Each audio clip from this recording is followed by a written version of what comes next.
Here's your big one. Hey, was this what you heard in your head? Yes, that's what I intended, but where's the lyrics? There's lyrics to Beethoven's Fifth? Yeah, the lyrics are the best part. Ladies and gentlemen, You don't know the lyrics? we're about to find out the lyrics to the Beethoven's Fifth Symphony. Poop in your butt, poop in your pee, poop in the earth, poop in the sky, poop in the sea. All right, that's enough for me. Done. Let's just start the show. Go, go, go, go, go. Your poop is yours. Oh, man. Welcome to Cordkillers, our mission to report the intel from the front lines of the cord-cutting revolution so that you, my friends, are armed and dangerous with the information you need to know so you can watch what you want, when you want, where you want, on whatever device you want. Me, I wish I were Beethoven, but I'm just Tom Merritt. Yeah, man, me? I wish I was Dan Harmon, but I'm just Brian Brushwood. And it turns out that the closest thing I could get to that is watching Dan Harmon's new series on the History Channel, of all places. Great Minds with Dan Harmon. We watched the first episode just now with Jack Black and Dan Harmon, of course, Spencer Crittenden. Dude, it was amazing how juvenile / awesome this entire thing is. I mean, the lyrics that you hear in the pre-roll there are classic Jack Black and hilarious to me. Yes. But there are other parts of this, too, that are fantastic, like the fact that when he hears music played, he like immediately thinks there are ghosts, or how he's screaming in the car that's going, 50 miles an hour. Like, yeah, no, someone from his era would react that way. It's pretty awesome. I mean, this is one of those cases where, and I feel like if you're a fan of Dan Harmon's podcast, Harmontown, you've seen this level of script writing genius at work, where you think of all the various ways this stuff can go, but it's always in this very raw, unrefined, unshootable format. I feel like this history series is going to be a lot of what I love about the Harmontown podcast put into video format that will just blow me away. I'm very excited. And weirdly, I know there's some S-bombs, no F-bombs. They're all bleeped out. But I feel good about showing it to my kids, which is a weird thing to say. What self-respecting child is not going to love that song? I mean, there's poop in your butt. There's poop in your pee. There's poop on the land. There's poop on the sea. Come on, man. It's lyrical. All right, fine. There's a few people out there like, I don't like poop jokes. But you know what I do like is Christina Warren, and I thought she was going to be on your show. What's up with that? She was. Christina Warren from Mashable was going to be on the show until a magistrate in the Eastern New York District Court decided to put an iPhone decision out, and she had to go cover it because it's breaking news.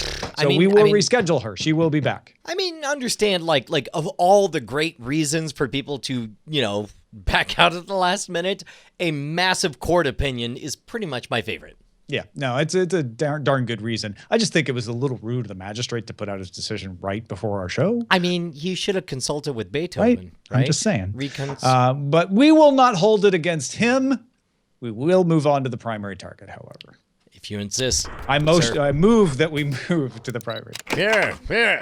The movement is moved. So apparently Netflix just is everywhere talking to people like, hey, you got a Mobile World Congress about phones? Hi, we're Netflix. Let's make some announcements there. And at Mobile World Congress in Barcelona last week, they mentioned that, again, they're going to spend $5 billion on content in 2016. That's 10 feature films, 30 shows, 12 documentaries, 10 stand-up comedy specials, bunch of kids shows. They did say they're going to do more HDR programming. That's the new high dynamic range, looks obviously better than a regular HD and 4K resolution. Marco Polo Season 1 will come out in HDR. So that's the one that's already been out. And Daredevil Season 2 will come out in HDR. Man, I think this is a smart move on the behalf of Netflix across the board. HDR, of course, one of the benefits of it is that, number one, it visually pops. It really looks fundamentally different from what we've seen. There's a lot of people who will look at HD and 4K side by side and have very difficult time telling the two apart, whereas HDR not only visually pops, but more importantly, is very easy to upscale old content. If you're not familiar, HDR, the benefit is, the bright stuff really is bright, the dark stuff really is dark.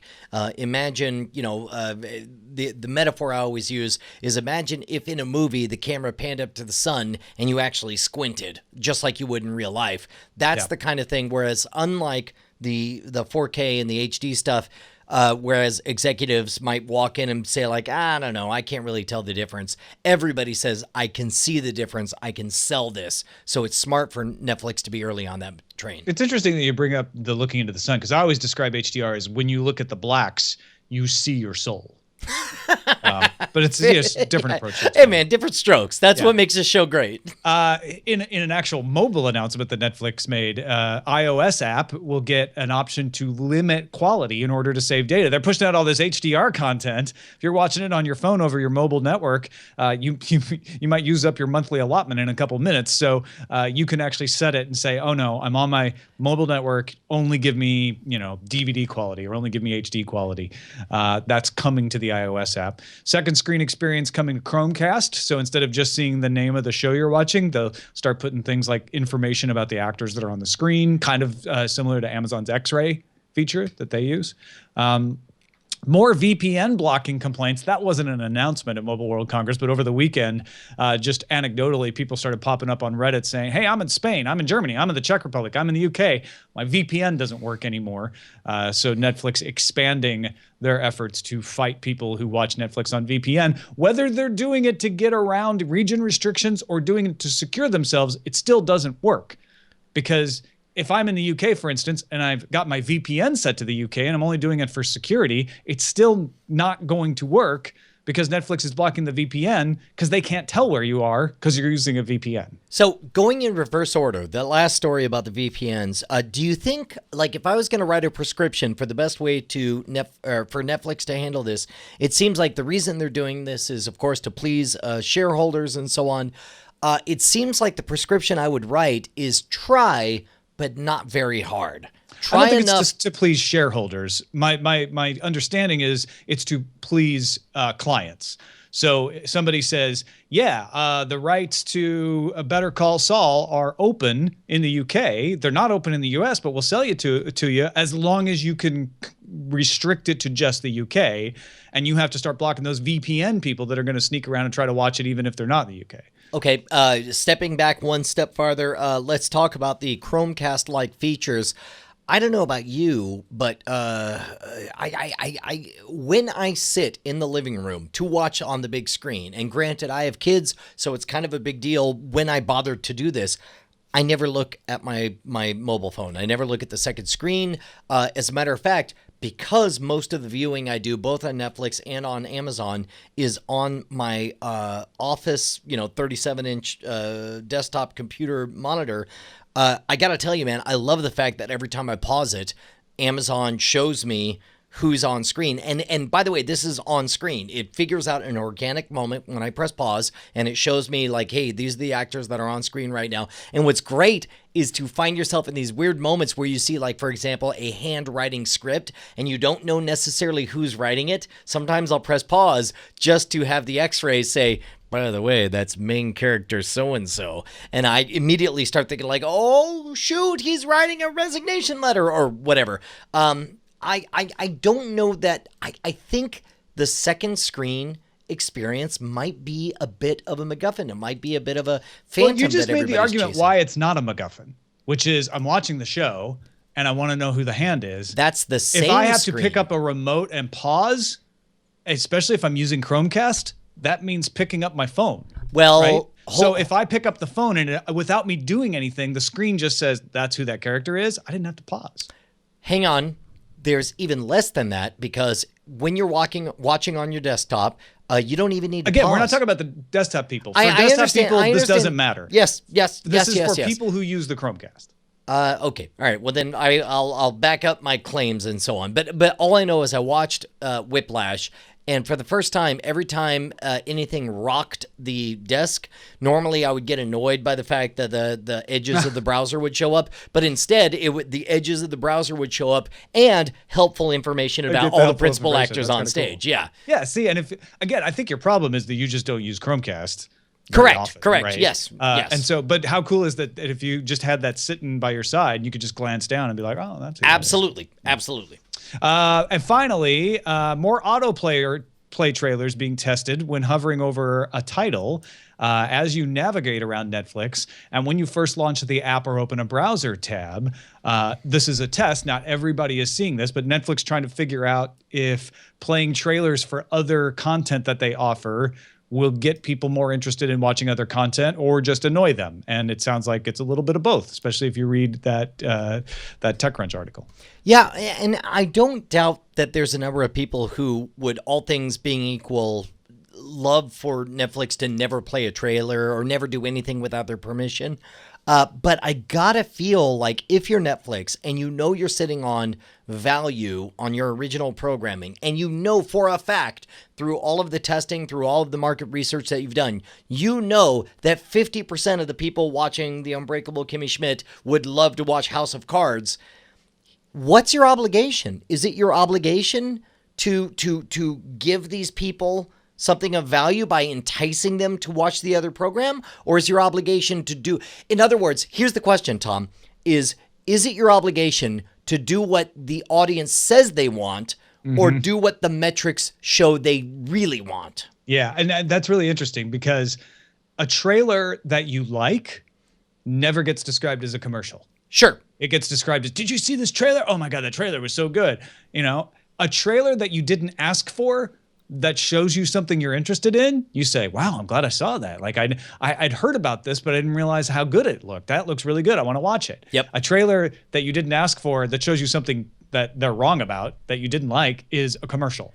And it's like, why are they bothering me with these auto plays? So it kind of comes down to how good is their recommendation engine at playing those trailers, and what's the percentage of people that said, oh, I was really glad that trailer played, versus the people who, like in this TechCrunch article or on Twitter, like, please stop the auto playing of trailers, it's horrible. And that's what Netflix is doing. They're testing it. They're trying to find that out right now.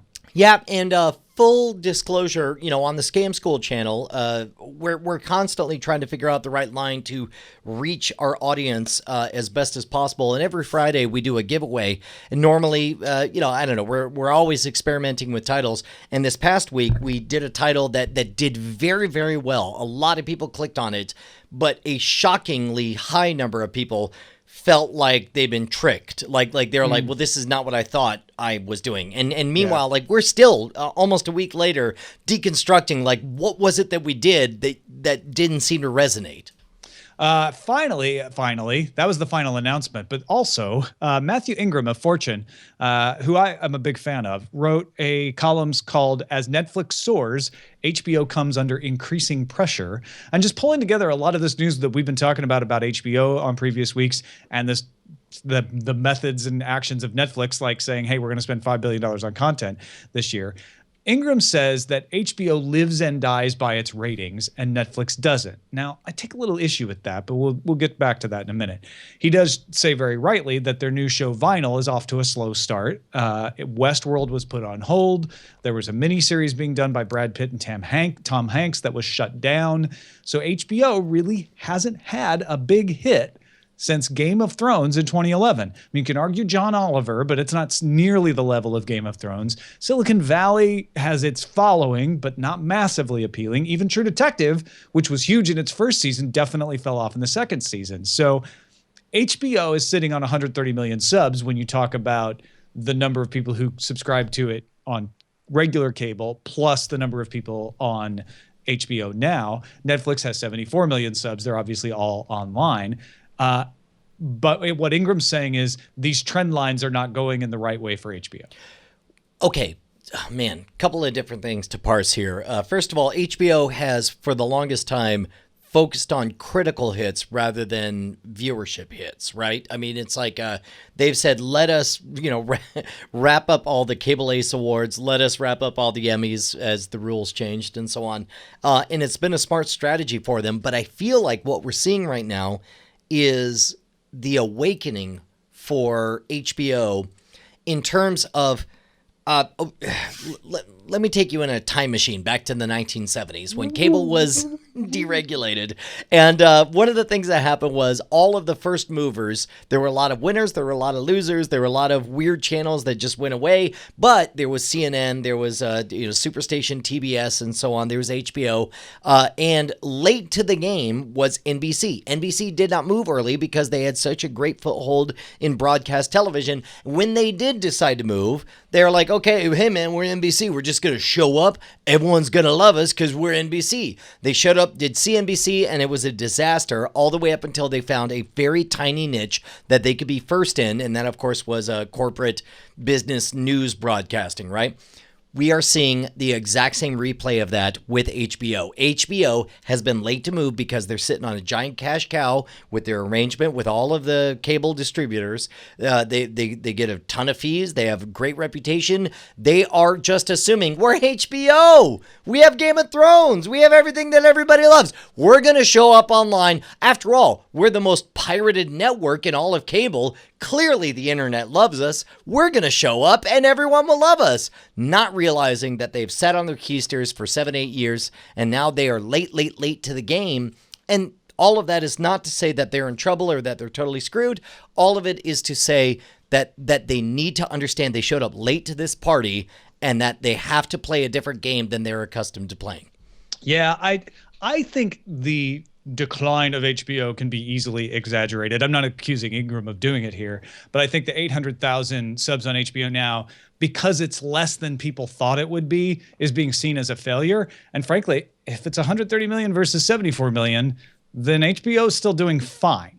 I think what HBO could do wrong is overreact the other way and start changing the way they do things and like acquiring programming and doing like, what is HBO now doing that Netflix isn't? Charging more.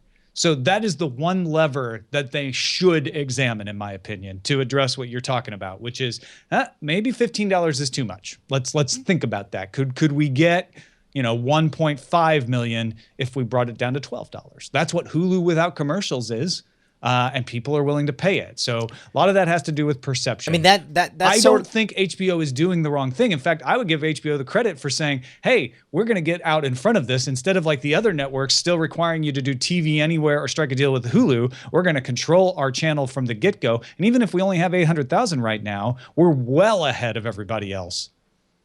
Yeah, that to me is the problem with trying to serve two masters. You can't play two games at the same time. On the one hand, in the cable world, they can play the king. They could sit there on their throne and say, how do you feel like they're playing the king online? I mean, I see the problem as they just haven't come up with a good hit yet. Well, though it's not. The way they're playing the king online is that they're charging too much for their service. They are They are a way late to the game online service, and they're waltzing in but they're not. And demanding They're first. You're saying they're way late because Netflix and Amazon are already out there. Yes, they're so ahead of everyone. Like almost no other channel is out there. So I agree with you. Maybe they're charging too much. As far as market position, they're the latest. Like Netflix is just starting to peak and like hasn't even penetrated the number of homes that ESPN has. How long ago did Netflix have an online-only option available? 7 or 8, 9, 10 years, yeah. Right? HBO, 7 months, 8 months or whatever? They're unbelievably late. They're so late that the party's already over. Other than Netflix. Give me another example. Amazon, Hulu, and... I mean... Like they're the first cable network to do this. It doesn't matter. It doesn't matter.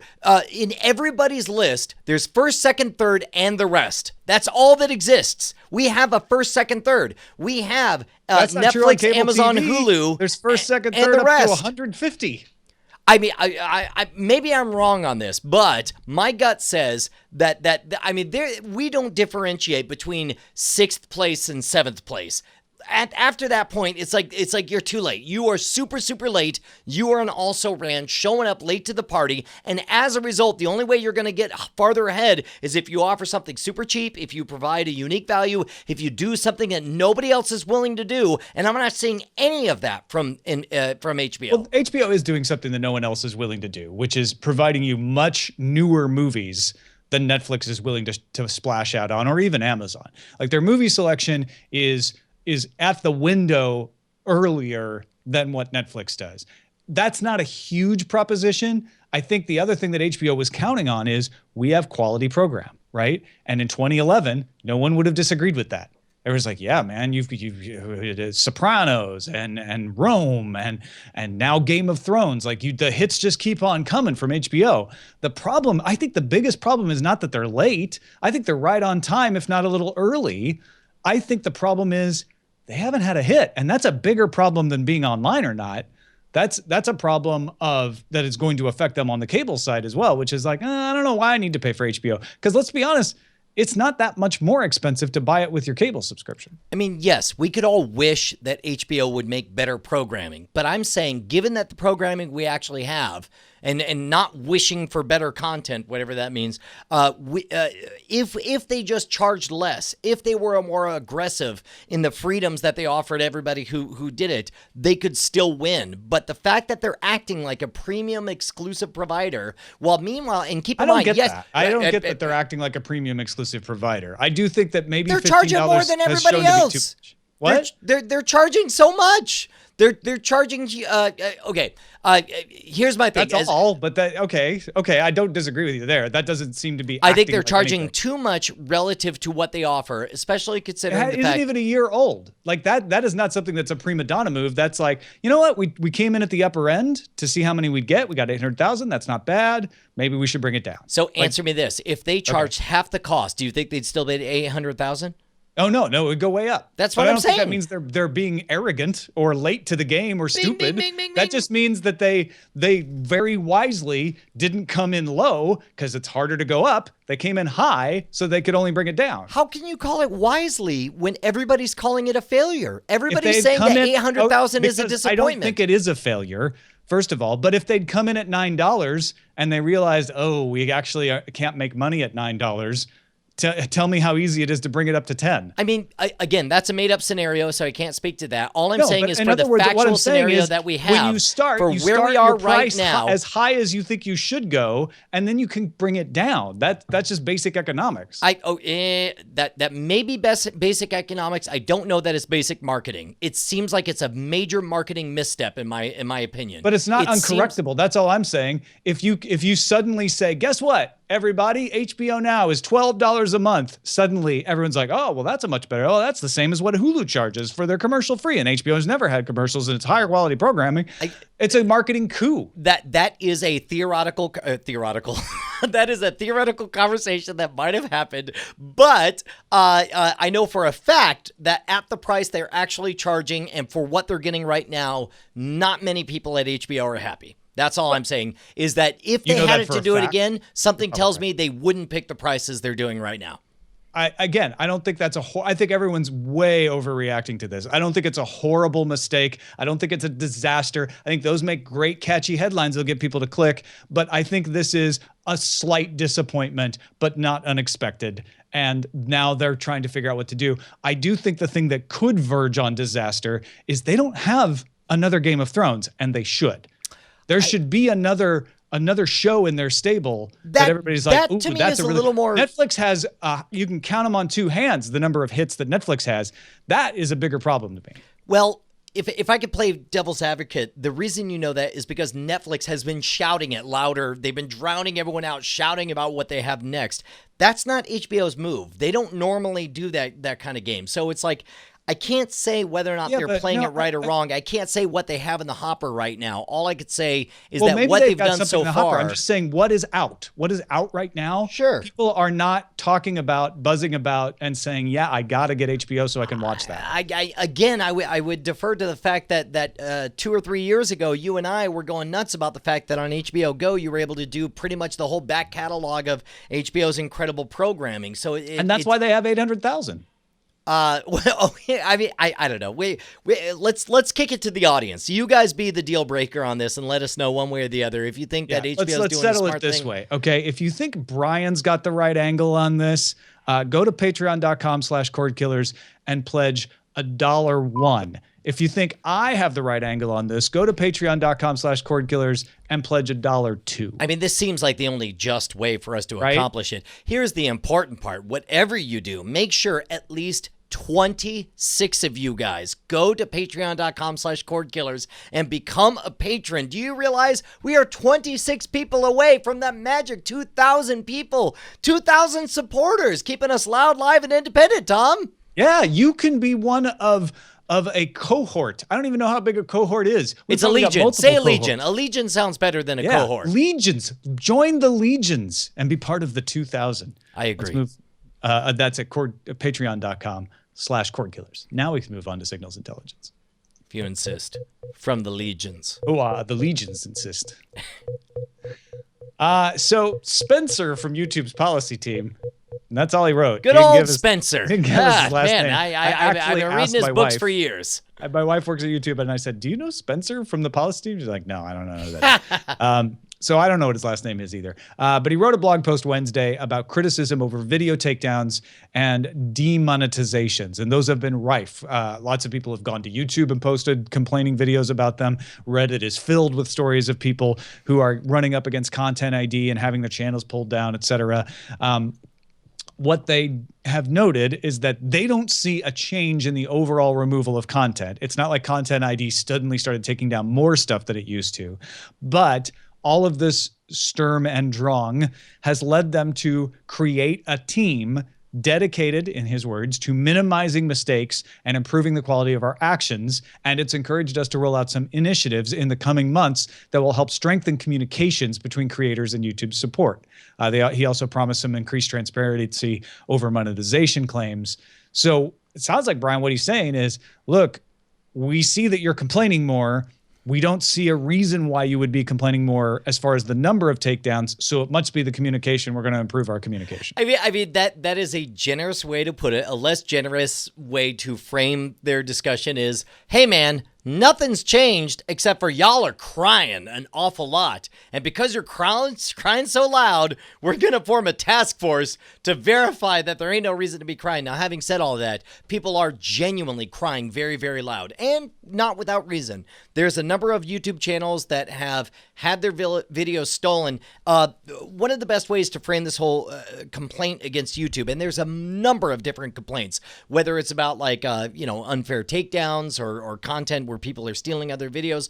One thing that we know for sure is not kosher is that somebody, let's say you and I put up Cordkillers right now. Let's say this video goes absolutely bananas and makes all of a sudden it's the most popular video on all of YouTube. Bryce, being a conniving thief, which I deeply suspect he is. Why did you do it? He could theoretically file a copyright complaint against us and take our video down. All of a sudden, you and me, Tom, we don't get any monetization. All of a sudden, he starts getting all of our dollars, we can say, hey man, Bryce doesn't own this. We own this. Shut it down. We dispute it. And let's say it eventually gets resolved in our favor. And let's say ours is a popular but fleeting video that has exactly 30 days of 1 million views a day and then drops off. All of a sudden, Bryce, he monetized those brief...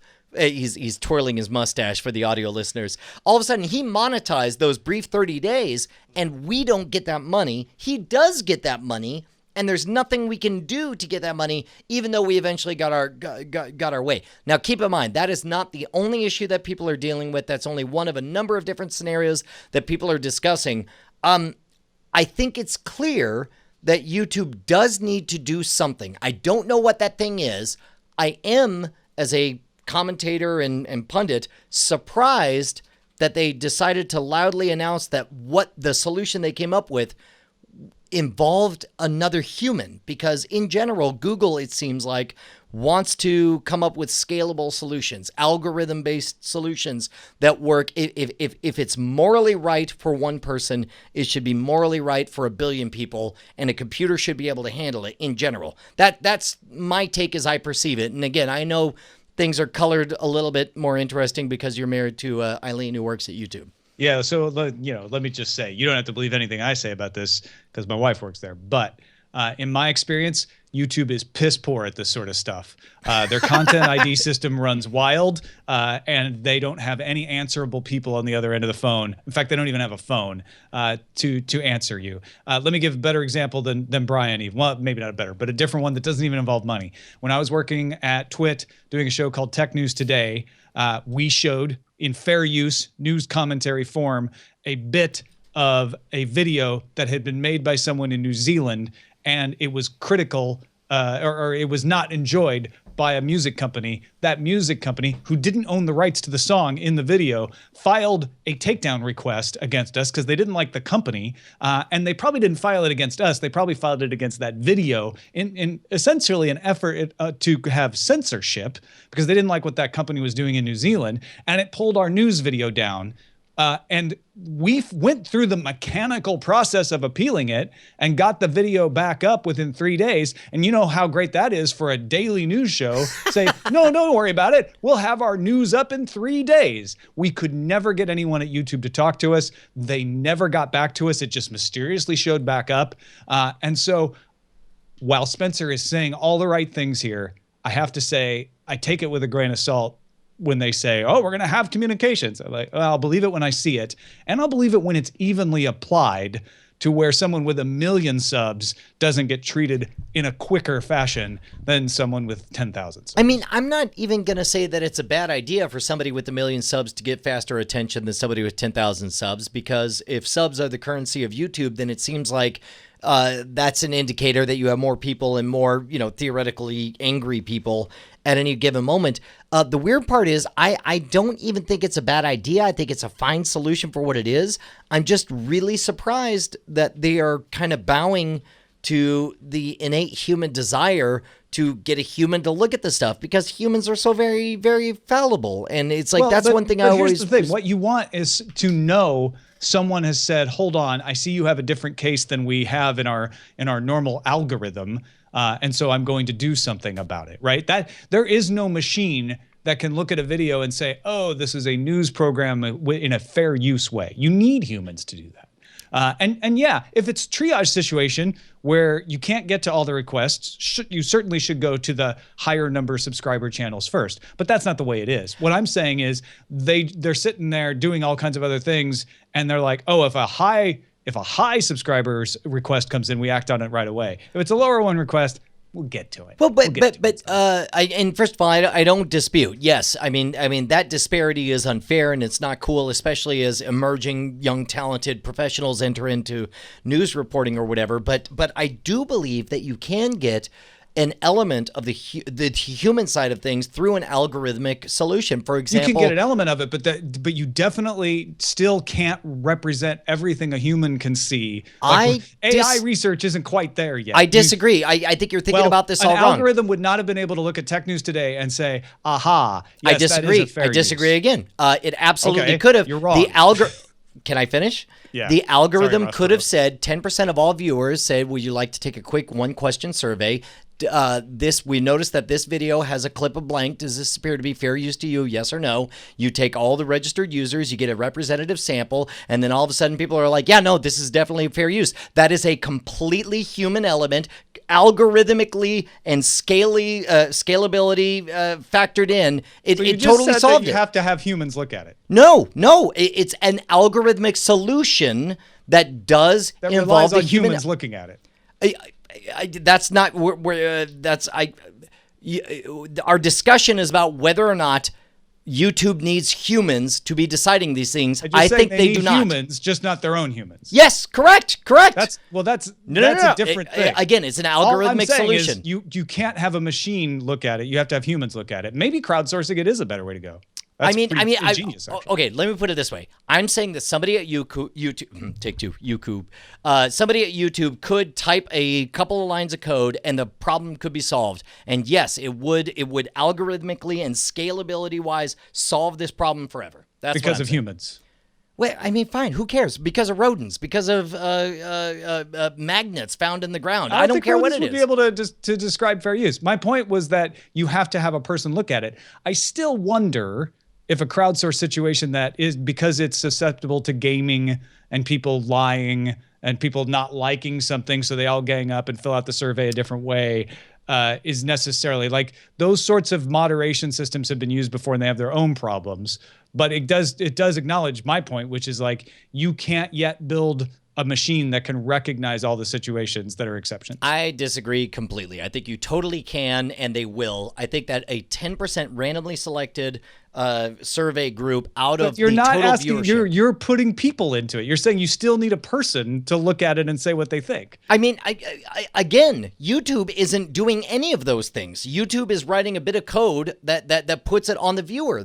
I actually do think, though. What you're saying right now, Tom, makes as much sense as saying, like, oh, well, that's not true because we noticed, like, let's say you make an algorithmic decision that any video that gets turned off within the first 10 seconds is clearly spam. Which I think is a good algorithmic decision to make. But according to your definition, you'd say, like, oh, well, you're using human testing for all that. Yes. No, okay, no, you are reacting to the actual clientele's yes. decision on that. I disagree. I'm saying, but because what YouTube does now is doesn't involve any humans at all. That's not true. And what That's my point was is that it the machine definitely uses humans. It uses humans for the thumbs up, thumbs down. Subjective human judgment at some point. Disagree. It uses no, you don't. humans. You actually agree. No, because you just want it to be the crowd of humans, not the people. Are you telling me it doesn't use humans when it values how many views a thing has? That's humans. Yes, it does. Okay, but you just said what they do right now involves no humans. Right.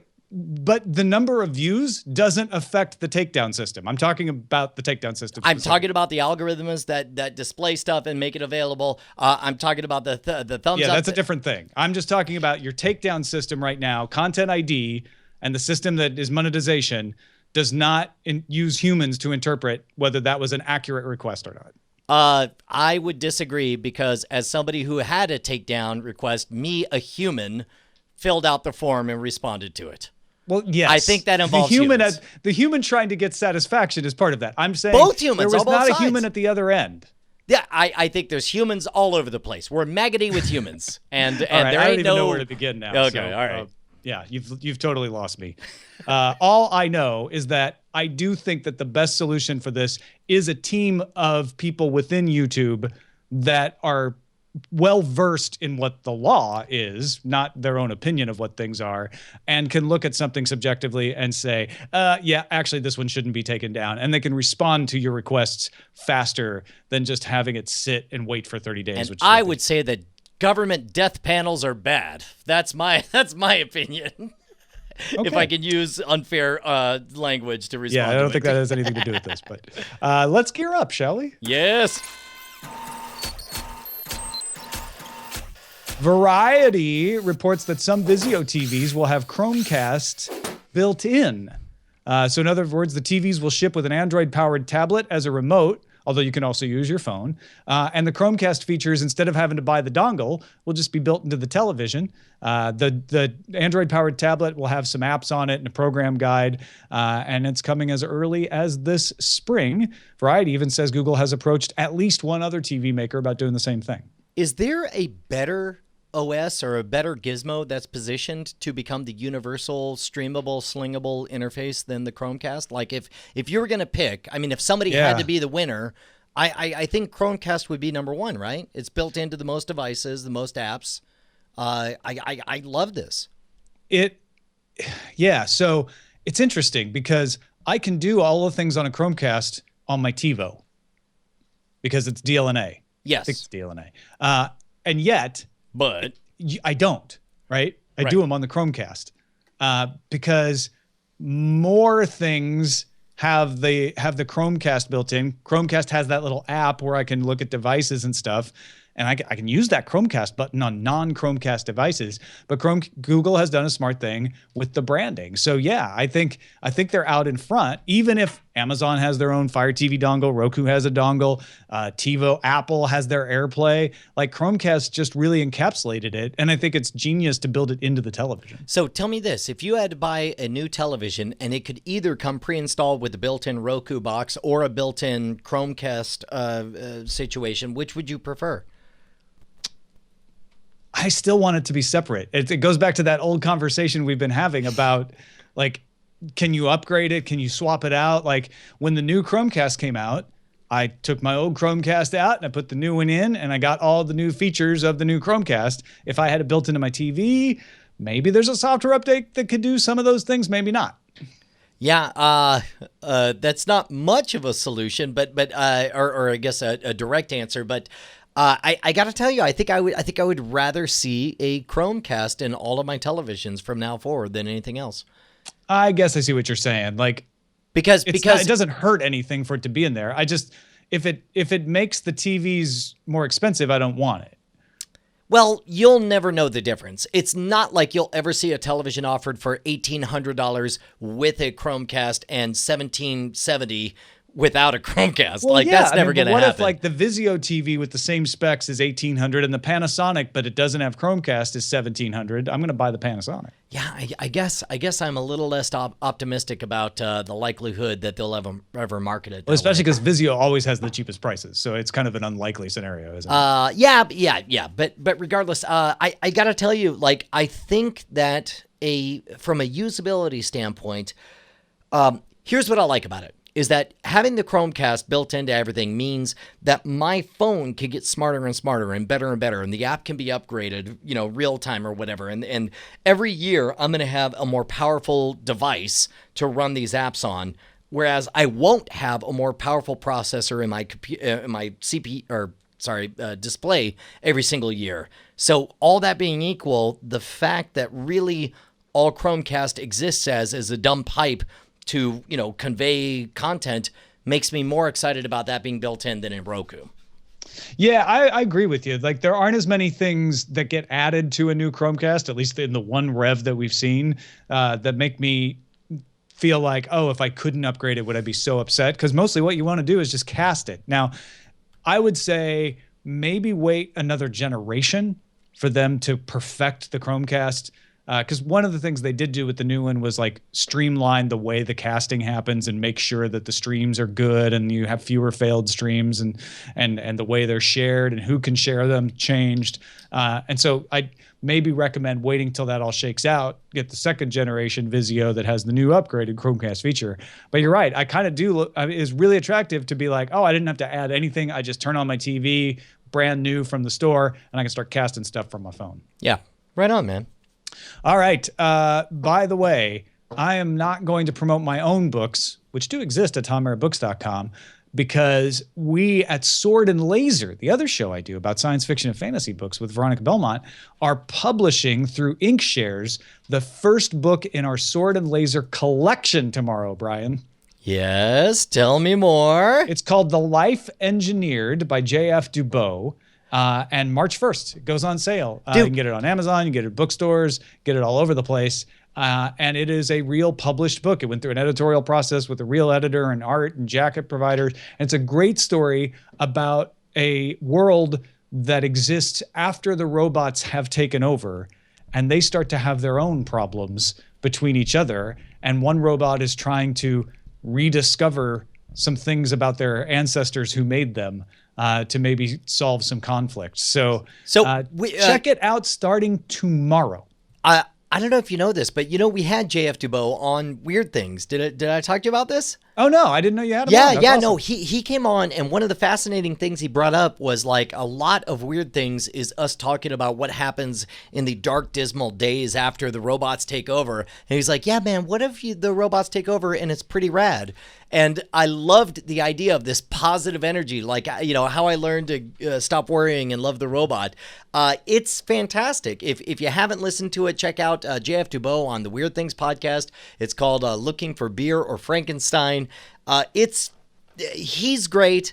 I assume the book is great. I haven't read it yet, but I'm really excited about it. I love the idea of this kind of positive take on a post-singularity, robotically driven world. Yeah, the Capex. They have formed a utopian civilization without crime.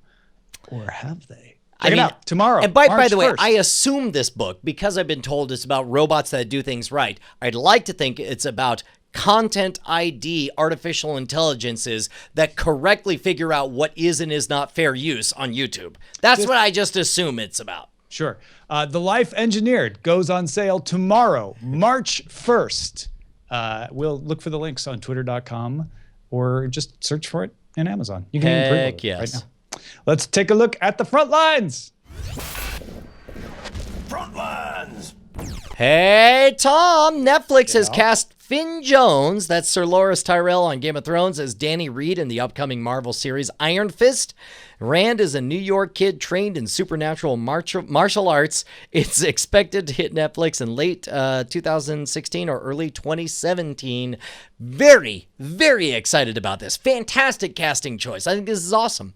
Do you know anything about Iron Fist? Because I don't. Well, when I was a kid, I was deep into the Marvel ecosystem, and Power Man and Iron Fist was a reasonably, or I don't know, like basically a B-level comic. It was one that I always meant to read, like Cloak and Dagger, that I never got around to.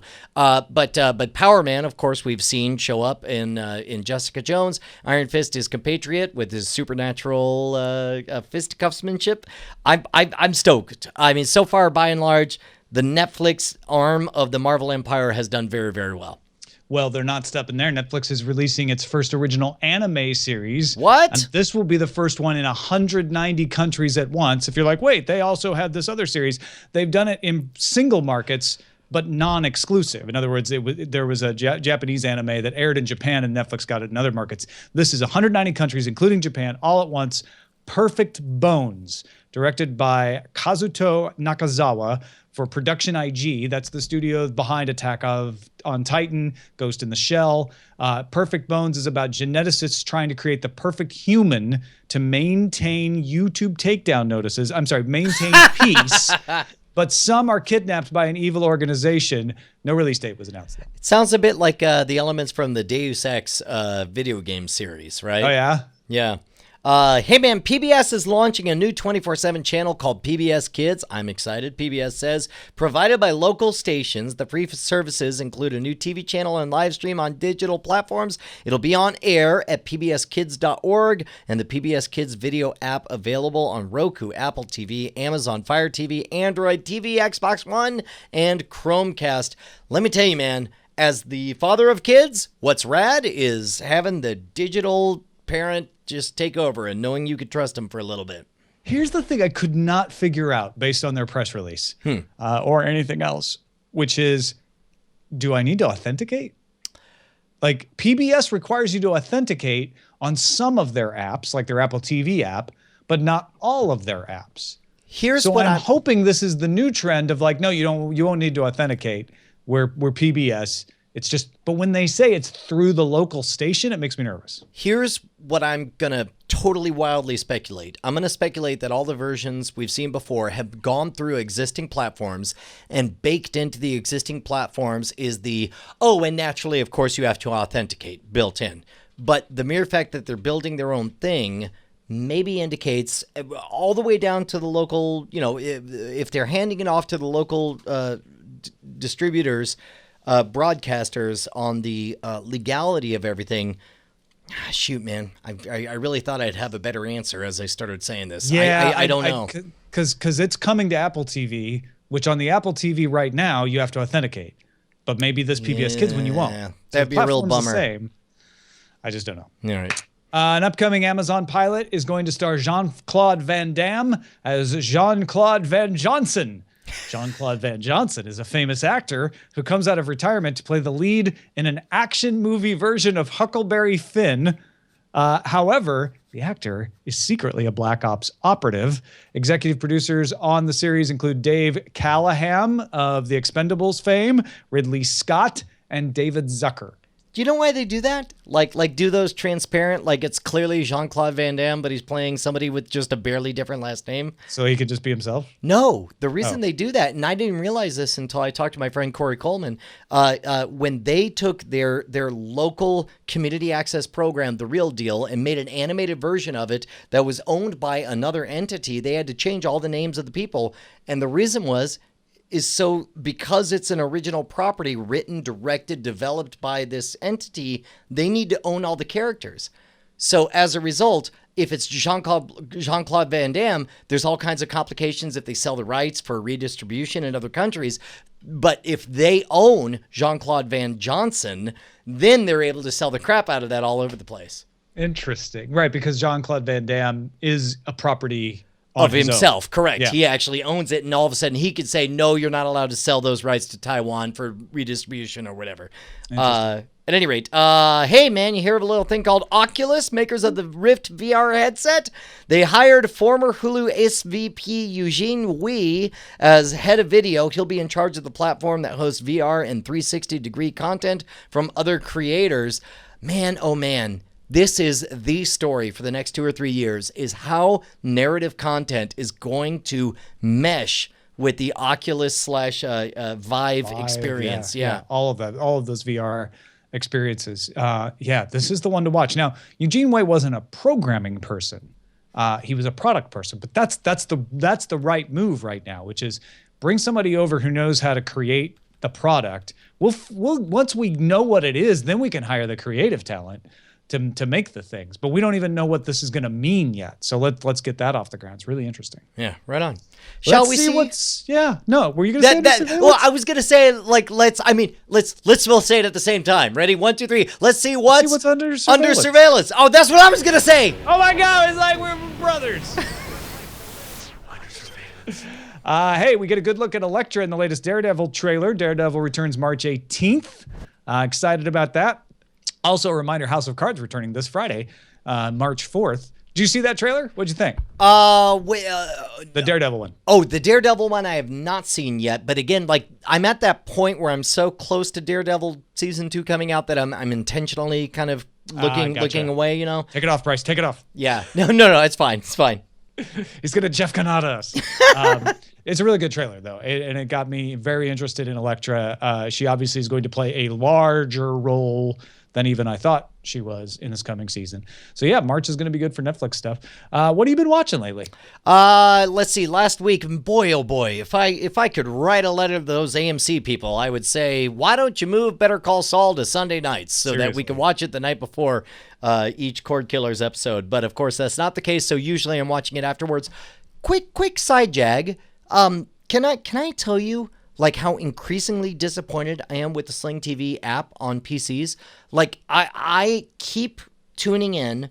I keep trying to tune in live, and so often it's lagging and it won't load. And then finally, like the next day, I'm like, oh, well, at least I get on demand. I get, DVR capability. And I call my wife in and we sit down. We're watching Better Call Saul together. Press play, sit there like a good 15 minutes of just hitting refresh, and it's not working. And it's clearly not my fault. It's clearly not the bandwidth's fault. It's clearly Sling TV's fault or whatever servers they're going through. And I end up buying the episodes anyway. I got to tell you, I might cancel my Sling TV. That's Sling TV on the line right now. You need to take that? Yeah, hold on. Sling TV, cancel me. All right, bye. There we go. Wow. It's like that. It is easy to cancel. Well, I look forward to trying that. No, is that a Windows machine? It is. Interesting.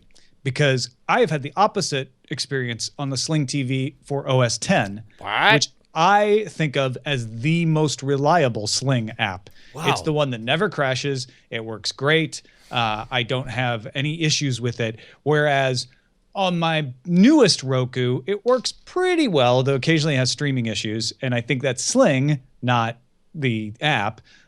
It's worthless on the Xbox, and it's kind of spotty on like my tablet and stuff like that. So, I mean, I think you're seeing one corner of the Sling universe, and it's a perfectly rational reaction to it, because they have not perfected their service across all platforms. It's extremely variable. And even when you're watching it on a reliable platform, it's the streaming is kind of random. Like, it just, even on my Roku, which is the second best streaming platform I have for it, occasionally it just stops streaming and I have to select it again and start it streaming again. I mean, I'll say this much, that I am a tremendous proponent of what Sling TV represents, but as an actual user, I'm getting so frustrated that I'm about to pull the cord on it and say, forget it.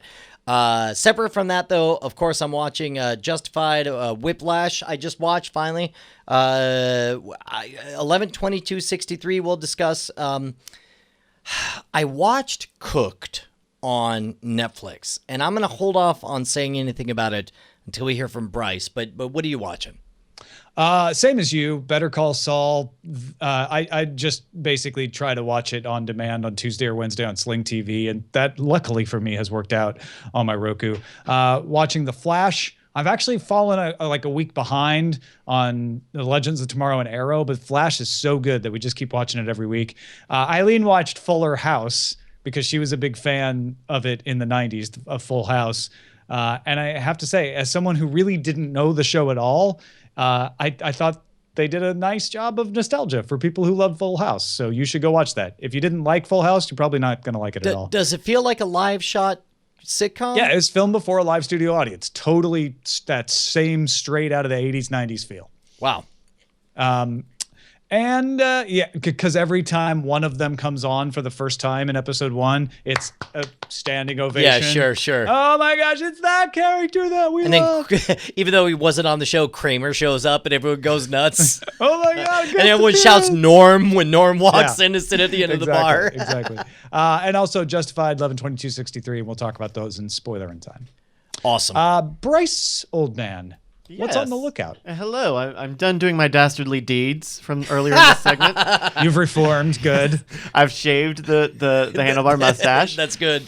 So before we get into the lookout, which somebody sent in, which was cooked, I did want to let everybody know, we've talked about it before, Viceland has started putting their shows up on YouTube.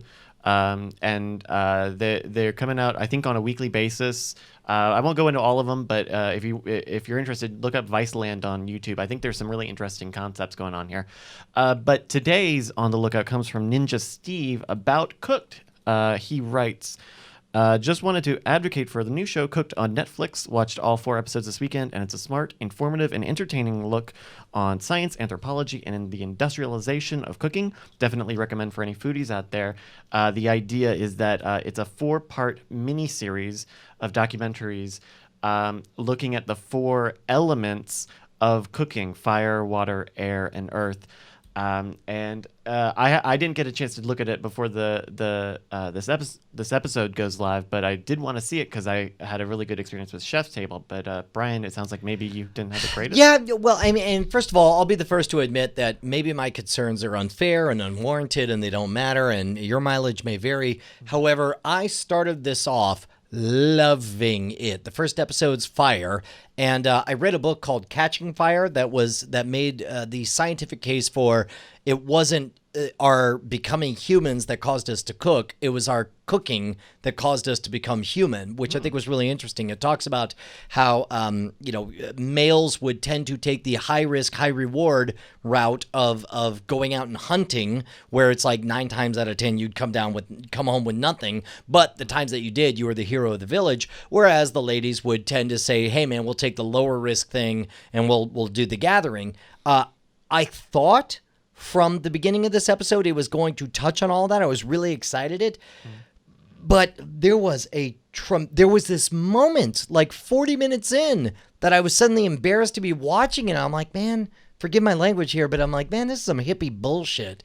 It's like I just it was so much talk about feelings and what it felt like to watch food cook and stuff, and it's like the longer that went on, the more angry I got. And by the time it was over, I was like, would you guys just quit it already? And keep in mind, there's some fascinating, amazing, visually, cinematography is incredible. They show a infant child, not even a toddler, having a literal baptism by fire. And it's fascinating stuff.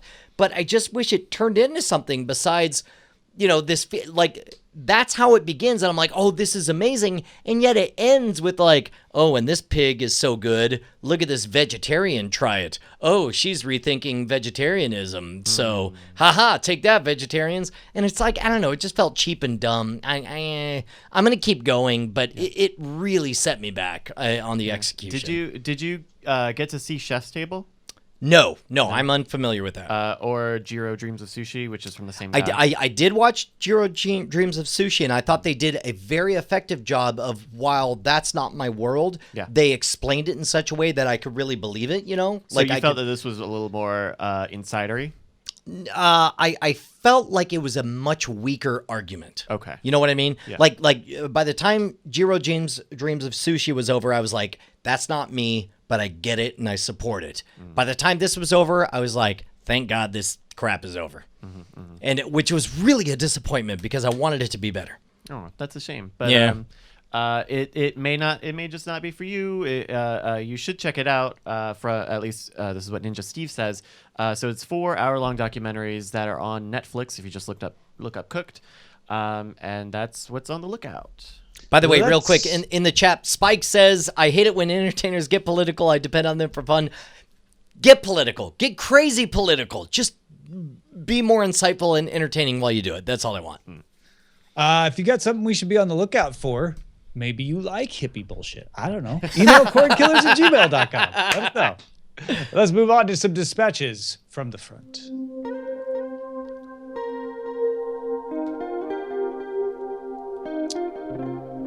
Ryan is trying to decide between TiVo versus Tableau for his over-the-air DVR because he's canceling cable at the end of February. Says, what are your thoughts and experiences with both of them? And do you have one you tend to recommend over the other? I like that Tableau has a smaller monthly fee compared to TiVo. Did you tried the Tableau, right, Brian? I did. As a matter of fact, I found it a little bit messier to deal with than I would like for my, and granted, keep in mind, I set the bar very, very high barrier to entry. I'm a very busy person and not very trainable. I got to tell you, my gut says go with the TiVo because TiVo tends to, all things being equal, make sure that they cater to the dumbest, least interested, least paying attention person in the room. Yeah, and I think that's exactly right. The other things that are different about Tableau is it's not hooked up to your television. Right. So you have to use a laptop. You have to plug in a your Roku own or a Fire TV. So if you've already got a Roku or a Fire TV or an Apple, or I don't think it has Apple TV, but it does have Roku and Fire TV. They have a lot of apps. You're using that as your interface, and that's a little slower than a TiVo, but it does save you some money. You also have to bring your own hard drive. That's the big one. Like Yeah. I was so excited when the folks at Tableau sent me a evaluation copy. So disappointed the moment I found out there was any amount of homework. I was just like, I ain't going to Best Buy. I ain't buying no external drive. I ain't doing none of this. And By the way, we paid for that Tableau. wait, well, we did. They didn't send it to us. No. Okay, look, a lot of things happen. Sometimes they send us stuff. Sometimes we buy it. I can't be expected to have an accounting of who did what. I'm just saying, like, they didn't even influence you. Not that you're saying nice things about it. I'm not saying nice things about it. I'm saying in my experience, it didn't work out, and Yeah. I it was did not have for good me experience either. at TiVo. But I get if you're like, well, actually, I don't mind. I have an extra hard drive, and I don't mind having to use my Roku. In fact, that's great. I don't want to have a second box. Then the $5 a month option for the guide is a lot cheaper, and you can actually buy a lifetime subscription if you want. They always offer it. It's not like TiVo where we put it up, now we pulled it down, that sort of thing. Right. Hey Man Mark writes us saying, regarding Better Call Saul, I just noticed there's an after show called Talking Saul, aired after the season 2 premiere and after the finale. What do you think about the principals discussing their own show? Can you review a review? Still waiting for the transformation of Jimmy into Saul Goodman. We too are very excited about that. I mean, I guess and again, I have no inside knowledge of this at all. It seems to me like AMC realized that the number one way to get people excited about their show was to send out all the principals on a talk show. And so if you go on, let's say the Tonight Show or whatever, you're reaching 1.5 million people. Of those, maybe 7% of them are watchers of their show. But when you talk about it, it really resonates with them. And keep in mind, you're talking to somebody who would download Usenet carved out clips of, whether it's Jack Black or John Stossel or any of my favorite TV show hosts. I would absorb all that. They realized, well, why we've got all these guys. Why don't we just ape the construct of a talk show and put our own guys on it? And then that will really please the fan of the show. And more of them will see this than would ever bother to see the Late Show or whatever. It's a little bit duplicitous. It's a little bit kind of I don't know, engineered, but also I think it's also honest on the face of it. I don't think they're pretending to be anything else. And I'm kind of a fan of the idea, if not the actual product itself. Yeah, I think this started either with Doctor Who, which AMC operates BBC America, or Walking Dead. I can't remember which one was first, where they started doing a talk show about it afterwards, and people loved it. And to me, it's no surprise. People download podcast commentaries. Lost had a very popular podcast with its executive producers talking about how they do the show. And it makes perfect sense to me to say, well, we can show this other show after Better Call Saul that fans of Better Call Saul may or may not stick around for. But if we show a show interviewing the fans or the people from the show, you're very likely to keep the people who love Better Call Saul watching, because they're like, oh, they're going to talk to, Bob Odenkirk. That's amazing. I'm going to stick around. I'm going to keep watching. And that's the whole trick we forget about in the on-demand universe is in live ratings, you need to keep them from switching the channel, turning you off.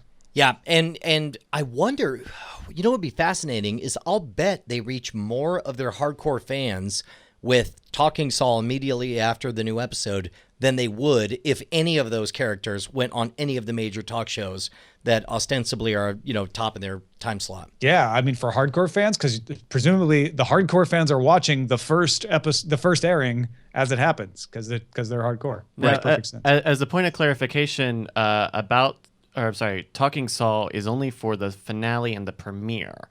So there's only these two. It's not a weekly thing. Yeah, Brian mentioned that in the email, I think. Oh, no. If I read it, I missed it because I got the impression that it was a daily thing, kind of like Talking Dead was. That's in fact, I think people have been on some of these official podcasts, like you guys are mentioning, not late night shows, but, show specific podcasts. Yeah. We got an email. Wow, it's a long email from Justin. Thank you for sharing all the information. Forgive me if I don't read everything. Skip around, here. sir. Go nuts. He is essentially upset about the Major League Baseball Advanced Media takeover of NHL's Game Center Live to NHL.TV, and he is not alone. He says, as of February 1st, that transition has been completed, and the reviews are almost entirely negative. The NHL inexplicably decided to make this change in the middle of the season during the All-Star break. The first day was a disaster. If you could even successfully launch a stream, you would experience constant buffering, or more common, the stream dropping altogether after just a few minutes. These issues continued for the better part of a week before they finally at least got the service to the point where you could watch an entire game without having to restart. The highly touted feature that was supposed to come with MLB's takeover was 60 frames per second streaming, but that apparently doesn't work on all the platforms. They actually removed some features. We had Eck on Daily Tech News Show a while back to talk about this exact thing, episode 2683, if you want to get the details. But what he told us was basically they only launched on one CDN, which they later said, like, oh, maybe we should have had a backup in case things went bad. And there were a lot of negotiations of features that Eck wasn't going to point the finger at Major League Baseball Advanced Media or NHL in particular, but the two really didn't communicate well, it seemed like. And so some things were taken away that maybe didn't have to be taken away. But yeah, all in all, it's the first big black mark. MLB Advanced Media runs HBO Now. Generally no complaints about that service. MLB.TV is famously reliable, and NHL is a big stinking black mark on them. Fair enough, man. If you guys want to suggest your, biggest questions, write us directly at cordkillers@gmail.com. Man, normally this is the moment we thank our guest, but there was no guest. Because I would still like to thank Christina for being willing to be on, and she felt really bad about the fact she's like, I got pulled away. This breaking news never happens in tech, but it's happening right now. You know what? If you're watching live right now, why don't you hit her up at twitter.com/film_girl and say, so sorry you couldn't make it. Excited to see you in the future. High five. Good job on your reporting. That's a great By the way, idea. I absolutely love her background, which is a artistic rendition of the end of Fight Club. Love it. Love it. Our website is cordkillers.com. Our email address is cordkillers@gmail.com. We're live on diamondclub.tv Mondays at 7 p.m. Eastern, 4 p.m. Pacific. We're going to give you a big hug with our digital brains. A big hug with the bug. The bug. Human hug. It's a human bug. Hey guys, Tom and Brian here. We just wanted to say thank you to all of our $5 patrons who keep us loud, live, and independent. You guys make Cordkillers the production that it is. Your name appears in the video credits and appears in our hearts. And if you'd like to become one of them or see who they are, you can go to patreon.com/cordkillers. You'll need to do more than just go there, though. You'll have to sign up and, pledge an amount. But That's Unless pretty you just much want to see who they are. Well, I mean, you could gawk. That's a little creepy, isn't it? If you want to be a gawker, Let's go. up to you. Diamond Club hopes you have enjoyed this program.